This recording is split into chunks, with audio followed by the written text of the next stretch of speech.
नमस्कार दोस्तों, आप सबका आपके अपने channel Microsoft office tips and training में मैं संदीप यादव स्वागत करता हूं। आज हम इस सेशन के अंदर दो फॉर्मूलाज को सीखने जा रहे हैं। पहला फॉर्मूला है मल्टीप्लिकेशन का, दूसरा फॉर्मूला है सम का। और यहाँ पर हम सीखेंगे कि हम कैसे डिफरेंट फेज के अंदर हम हमारे एक्सेल के अंदर मल्टीप्लिकेशन और एडिशन कर सकते हैं। Let's start. सो देखिए, एक्सेल के अंदर हमको बताया गया है कि हम जब भी कोई भी फॉर्मूला स्टार्ट करते हैं तो उस फॉर्मूले को हम स्टार्ट करते हैं इजिकल टू के साइन के साथ। और इजिकल टू, सो सबसे सिंपल वे बता रहा हूँ मैं आपको मल्टीप्लाई करने का। इजिकल टू देखिए, आपको अपने देखना है कि आपको किन किन दो सेल्स की मल्टीप्लाई करनी है। आप यहाँ पर देख रहे हैं कि हमारे पास जो डेटा दिया हुआ है उसके अंदर हमारे पास सीरियल नंबर दिए हुए हैं, रिप्रेजेंटेटिव के नाम दिया हुआ है, आइटम्स दिए हुए हैं, उसकी यूनिट्स दी हुई है और उसकी पर यूनिट कॉस्ट दी हुई है। अब हमको उसकी टोटल कॉस्ट निकालनी है। यहाँ पर हमको जो हमारे पास लाल पेन है, रेड पेन है, उसकी 27 यूनिट ली है, पर यूनिट कॉस्ट 19 रुपये 99 पैसे है। अब हम उसकी टोटल कॉस्ट निकालनी है। तो उसके लिए आपको क्या करना है कि आपको इजिकल टू निशान लगाया, उसके बाद आप अपने सेल के ऊपर, जिस सेल को आपको जिस सेल से मल्टीप्लाई करनी है, आपको D2 सेल है, इसकी मल्टीप्लाई करनी है, तो आप इस सेल के ऊपर जाइए और इसके ऊपर आप क्लिक कर दीजिए माउस से लेफ्ट क्लिक। और देखोगे जैसे आपने इस पर क्लिक किया तो आपने देखा कि ये सेल ब्लिंक करना है, यहाँ पर स्टार्ट कर दिया। और यहाँ पर आप देखोगे कि यहाँ पर D2 लिखा हुआ आ गया है। इसके बाद आपको आपके कीबोर्ड से यहाँ पर मल्टीप्लाई का साइन लगाना है। मल्टीप्लाई का साइन लगाने के बाद आपको जो दूसरी आपकी सेल है, आपको उसके ऊपर जाकर उसको क्लिक करना है। उसके ऊपर क्लिक करोगे तो आप देखोगे कि वो आपकी वो सेल भी ब्लिंक होना स्टार्ट हो गई है। इसके बाद आपको डायरेक्टली सिर्फ और सिर्फ एंटर प्रेस करना है। यहाँ पर आप जैसे एंटर प्रेस करोगे आप देखोगे कि आपकी मल्टीप्लाई होकर आ गई है। अब आपको हर सेल के अंदर ये फॉर्मूला लगाने की जरूरत नहीं है। देखिए, आप अपने F2 सेल के ऊपर आइए, इसके ऊपर क्लिक करते देखोगे कि आपकी सेल सिलेक्ट हो गया। आप यहाँ पर ऊपर आकर आप देखोगे कि, तो आप देखोगे आपका यहाँ पर फॉर्मूला भी लगा हुआ आ रहा है। अब आपको यहाँ पर क्या करना है, F2 सेल के ऊपर आप आएंगे तो आप कॉर्नर के ऊपर, जैसे आप कॉर्नर के ऊपर आएंगे तो यहाँ पर आपका जो प्लस का निशान है वो अभी आप देखोगे कि थोड़ा सा बड़ा है। जैसे आप इसके कॉर्नर पे आएंगे, यहाँ पर जहाँ पर ज्वाइंट से दिख रहा है, आपका प्लस का साइन छोटा हो जाएगा। जैसे प्लस का साइन छोटा होता है, आप अपने माउस का लेफ्ट क्लिक को 2 बार साइमल्टेनियसली प्रेस कर दीजिए। आप देखोगे कि जितना आपका डेटा दिया हुआ है वो ऑटोमेटिकली मल्टीप्लाई हो जाएगा। अगर आप इस वे में नहीं कर पाते हो तो दूसरा तरीका मैं आपको यहाँ पर बताता हूँ। उससे आप क्या करना है, आपको इसके ऊपर वैसे आप इसके ऊपर आना है। जैसे आपका प्लस का साइन छोटा हो जाता है, माउस का आप लेफ्ट क्लिक कीजिए, दबाए रखिए उसको और इस डेटा को नीचे तक आप ड्रैग कर दीजिए।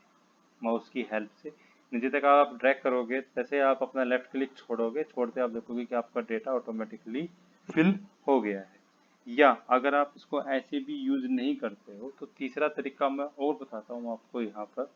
उसमें आपको क्या करना है, आपको इस सेल के ऊपर आना है और इस सेल को आपको नीचे तक ड्रैग करके ले जाना है लेफ्ट क्लिक के हेल्प के साथ। मीन्स आपको F2 सेल से लेकर F11 तक सेल सेलेक्ट करनी है।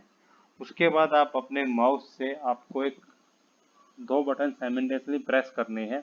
वो है control plus D. Yes, control CTRL, उसके साथ आप प्लस और अल्फाबेट डी, ये प्रेस करना है। आप जैसे यहाँ पर सेलेक्ट कर कर कंट्रोल डी करोगे, आप देखोगे कि आपकी मल्टीप्लिकेशन नीचे तक ऑटोमेटिकली हो जाएगी।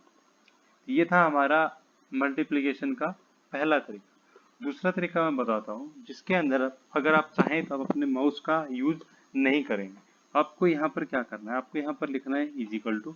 इजिकल टू लिखने के बाद अब आप लिखोगे D2, मतलब आपको D2 सेल की मल्टीप्लाई करनी है। मल्टीप्लिकेशन बाय किससे करनी है, आपको E2 सेल से करनी है। और आप यहाँ पर एंटर दबा दीजिए। आपने देखा कि जैसे आपने एंटर दबाया आपकी मल्टीप्लिकेशन यहाँ पर हो गई है। सारा डेटा को सिलेक्ट किया हमने, वैसे ही F2 सेल से लेकर F11 तक, और देन हमने प्रेस किया कंट्रोल प्लस डी। तो हमने देखा कि हमारी मल्टीप्लिकेशन नीचे तक टोटल हो गई है। तो ये हमारे दो तरीके हैं मल्टीप्लिकेशन का।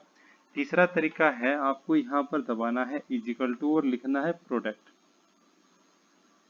आप प्रोडक्ट लिखे हो देखोगे कि नीचे प्रोडक्ट लिखा हुआ आ रहा है, इसके आगे लिखा हुआ आ रहा है multiplies all the number given as arguments. Means ये उन सभी सेल्स का या उन सभी आर्ग्यूमेंट्स का, उन सभी नंबर्स का मल्टीप्लिकेशन दे देगा जिसका डेटा हम इसको देने जा रहे हैं। तो आप इस प्रोडक्ट के ऊपर डबल क्लिक कीजिए। उसके बाद देखिए जैसे डबल क्लिक किया तो लिखा हुआ आ रहा है number 1 comma number 2 comma and so on, कि हम जहां तक चाहें वहां तक इसकी मल्टीप्लिकेशन कर सकते हैं। तो आपको क्या करना है कि जैसे आपने प्रोडक्ट में मैंने बताया था, प्रोडक्ट का आपने 2 बार क्लिक किया, यहाँ पर इजिकल टू प्रोडक्ट और ब्रैकेट स्टार्ट हो गई। तो अब आपको जाना है आपकी D2 सेल के ऊपर और इसको ड्रैग कर देना है E2 सेल के साथ। तो देखो जैसे आपने देखा कि जैसे आपने ड्रैग किया यहाँ पर आ गया D2 डबल कॉलन्स E2 और आप यहाँ पर एंटर प्रेस कर दीजिए, आपकी मल्टीप्लिकेशन यहाँ पर हो जाएगी। देखिए हम यहाँ पर डबल कॉलन्स को यूज इसलिए कर रहे हैं कि अगर हमारा डेटा एक से ज्यादा का चल रहा है, एक से ज्यादा सेल्स का, देखिए मैं आपको इसकी मल्टीप्लिकेशन यहाँ पर करके दिखाता हूँ इस फॉर्मूले से इज इक्वल टू, अब यहाँ पर हम लिख रहे हैं प्रोडक्ट, हमको मल्टीप्लाई करनी है E2 सेल से लेकर E11 सेल तक। तो हम क्या करेंगे यहाँ पर, हम यहाँ पर लिखेंगे E2, हम लगाएंगे डबल कॉलम्स E11।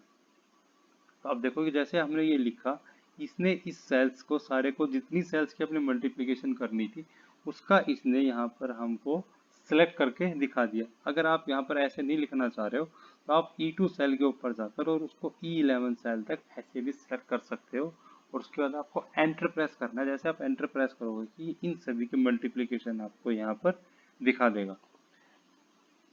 इसी फॉर्मूला के अंदर मैं आपको एक और तरीका दिखाता हूँ।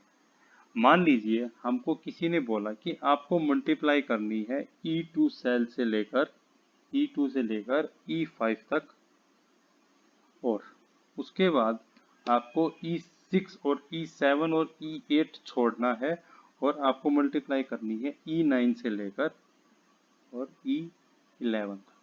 ठीक है, हमको ये डेटा दिया गया है, इस डेटा की हमको मल्टीप्लिकेशन यहाँ पर निकाल कर उनको आंसर देना। उसके लिए हम क्या करेंगे, देखिए हम यहाँ पर करेंगे प्रोडक्ट, हम वहां से लिखाएंगे यहाँ पर प्रोडक्ट ब्रैकेट स्टार्ट। हमको क्या बोला गया है, हमको मल्टीप्लाई करनी है E2 सेल से लेकर E5 तक। ओके, हमने क्या किया E2 डबल कॉलन्स E5। अगर अब यहाँ पर वो बोल रहे हैं कि हमको 6, 7, 8 से कोई मतलब नहीं है, हमको उनको छोड़ना है, उसके लिए हम यहाँ पर लगाएंगे कोमा।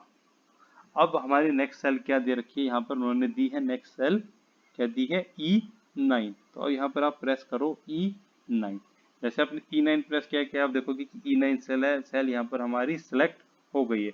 E9 से कहाँ तक करना है हमको E11 तक, तो हम वापस लगाएंगे डबल कॉलन्स और E11। देखा हमारी सेल सिलेक्ट हो गई है E11 तक। अब यहाँ पर हमको ब्रैकेट बंद करना है और एंटर करना है। तो ये जो मल्टीप्लाई आई है आपकी, अब इसके ऊपर आप डबल क्लिक करोगे तो आप देखोगे कि आपके सिलेक्टेड सेल दिख जाएंगी। आई हमारी E2 से लेकर E5 तक और उसके बाद हमने लगाया था कोमा E9 से E11 तक। सो ये हमारे तरीके थे कि हम किन किन वेज के अंदर एक्सेल के अंदर हम मल्टीप्लिकेशन कर सकते हैं। अब हम यहाँ पर देखते हैं कि हम एक्सेल में किन किन वेज से एडिशन भी कर सकते हैं। एडिशन के भी मल्टीप्लिकेशन की तरह हमारे पास काफ़ी तरीके हैं, काफ़ी वेज हैं। तो देखिए सबसे सिंपलेस्ट तरीका बताता हूँ मैं आपको एडिशन करने का। उसके लिए आपको जो डेटा सेलेक्ट करना है, जिस डेटा का आपको एडिशन करना है, आप उस डेटा को सेलेक्ट कीजिए। ठीक है, सेलेक्ट करने के बाद आपको यहाँ से आपके टास्क बार से आपको जाना है फॉर्मूलाज के ऊपर। फॉर्मूलाज के ऊपर जाने के बाद आप यहाँ पर आप देखो कि यहाँ पर लिखा हुआ मिल रहा है आपको ऑटो सम। आप इसको आपको सिर्फ ऑटो सम के ऊपर क्लिक करना है। अब जैसे आप क्लिक करोगे कि आप देखोगे कि आपका यहाँ पर जो टोटल सम है वो आ गया है 5286.19। देखिए दोबारा देखिए एक बार क्या है, आपको क्या करना है, यहाँ से आपका डेटा सेलेक्ट करना है। डेटा सेलेक्ट करने के बाद फॉर्मूलाज पे जाना है और आपको यहाँ से ऑटो सम के ऊपर क्लिक करना है। तो आपको देखोगे कि यहाँ पर आपका सम आ गया है। ये था हमारा पहला सबसे सिंपलेस्ट तरीका सम करने का। यहाँ से आप दूसरा तरीका देखिए सम करने का। उसके अंदर आपको क्या करना है, उसके अंदर आपको आपके कीबोर्ड से दो बटन एक ही बार में एक साथ प्रेस करने हैं। वो है आपका ALT प्लस इजिकल टू, ठीक है। यहाँ पर हम आए, हमने यहाँ पर प्रेस किया ALT प्लस इजिकल टू, तो देखा आप देखोगे कि यहाँ पर ये सम F2 से F11 तक लिखा हुआ आपको फॉर्मूला दिख जाएगा। आपको यहाँ पर प्रेस करना है एंटर। जैसे एंटर प्रेस किया आपका सम यहाँ पर आ गया। इस फॉर्मूला का सिर्फ एक ड्रॉबैक है, वो क्या है कि अगर कोई भी आपको बीच के अंदर आपकी सेल या तो आपको ब्लैंक मिल जाती है या उस सेल के अंदर कोई टेक्स्ट लिखा हुआ मिल जाता है। पहले हम ब्लैंक सेल देखते हैं। हमने आप एक सेल ब्लैंक कर दी और हमने ALT प्लस दबाया, तो आप देखोगे कि ये जो ब्लैंक सेल है ये उसको काउंट नहीं करेगा। ये जहां ब्लैंक सेल आएगी उससे नीचे नीचे का डेटा उठा लेगा। सेम अगर यहाँ पर हम देखें कि यहाँ पर ब्लैंक सेल की जगह मैं रैंडमली कोई भी नाम लिख देता हूँ, कुछ भी लिख देता हूँ। मैंने यहाँ पर CUH लिख दिया, तो उसके बाद हम यहाँ पर आए और मैंने वही ALT plus equal to press किया, तो आपने देखा कि जहाँ से आपका अल्फ़ाबेट लिखा हुआ है या टेक्स्ट है ये उसके नीचे नीचे का डेटा ले रहा है। मतलब ये न्यूमेरिक डेटा ही चाहिए इसको। न्यूमेरिक डेटा के अंदर आप कुछ भी ले सकते हो। यहाँ पर अगर आपने सिंबल भी लगा दिया तो ये उसको भी काउंट नहीं करेगा। ये सिर्फ और सिर्फ यहाँ पर अगर आप लिख रहे हो न्यूमेरिक तो ही ये उसको काउंट करेगा और आपको यहाँ पर सम निकाल कर देगा। तो ये था हमारा सम करने का दूसरा वे। तीसरा वे हम देखें तो तीसरा वे के अंदर हम फिर वैसे ही करेंगे। यहाँ पर हम करेंगे इजिकल टू, हम यहाँ पर लिखेंगे सम। जैसे ही हम सम लिखेंगे यहाँ पर आप देखोगे कि यहाँ पर सम के काफी फॉर्मूलाज हैं। जो सबसे ऊपर वाला है, बाकी सम प्रोडक्ट हम बाद में डिस्कस करेंगे।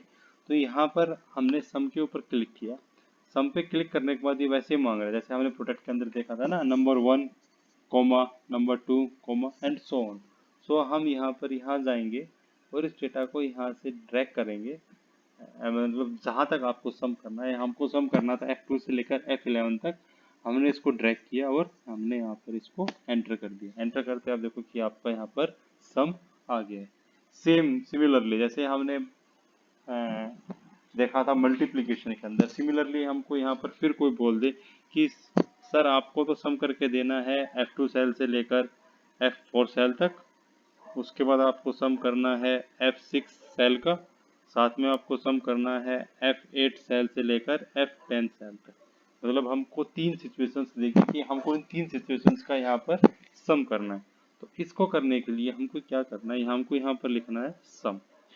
सम लिखते ही जैसे यहाँ पर हमने सम लिखा, तो सम लिखते ही हमको पहले क्या बोला गया है कि हमको सम करना है F2 सेल से लेकर और F4। तो हमने F2 सेल से लेकर F4 तक सेल को सिलेक्ट कर लिया है। तो आप देखोगे कि यहाँ पर आ गया F2 डबल कॉलन्स F4। उसके बाद हम यहाँ पर प्रेस करेंगे कोमा। फिर क्या है नेक्स्ट हमारी F6। तो हम F6 सेल के ऊपर आ गए। या तो आप इसको ऐसे सिलेक्ट कर लीजिए, नहीं अपने कीबोर्ड से यहाँ पर लिख दीजिए F6। जैसे F6 लिखा, आपकी F6 सेल भी यहाँ पर सेलेक्ट हो गई, आपको यहाँ पर एक उसके अंदर दिख गई है। उसके बाद क्या बोला है कि हमको लेना है F8 से लेकर F10 तक का डेटा। हमने ले लिया F8 से F10 तक, means F8 double colons F10। आप इसको अपने कीबोर्ड से भी लिख सकते हैं, F8 डबल कॉलन्स F10। और हमने ब्रैकेट बंद किया और हमने एंटर किया। तो ये जो हमारा सम आया है, अगर आप यहाँ पर जाकर देखोगे, यहाँ से आप देख सकते हो ये जो हमारा सम आया है वो आया हमारा F2 से लेकर F4 तक, देन F6 का, देन F8 से लेकर F10 तक। तो ये हमारा एडिशन एंड मल्टीप्लिकेशंस के डिफरेंट डिफरेंट वेज थे कि एक्सेल के अंदर हम इनका डिफरेंट डिफरेंट वेज में कैसे हम मल्टीप्लिकेशन एंड एडिशन कर सकते हैं। अगर आपको कोई डाउट हो तो आप डायरेक्टली मुझसे कांटेक्ट कर सकते हैं, मुझसे पूछ सकते हैं। और प्लीज़ आप मेरे चैनल को लाइक कीजिए, सब्सक्राइब कीजिए और इस वीडियो को अपने दोस्तों के साथ शेयर कीजिए। Thank you very much.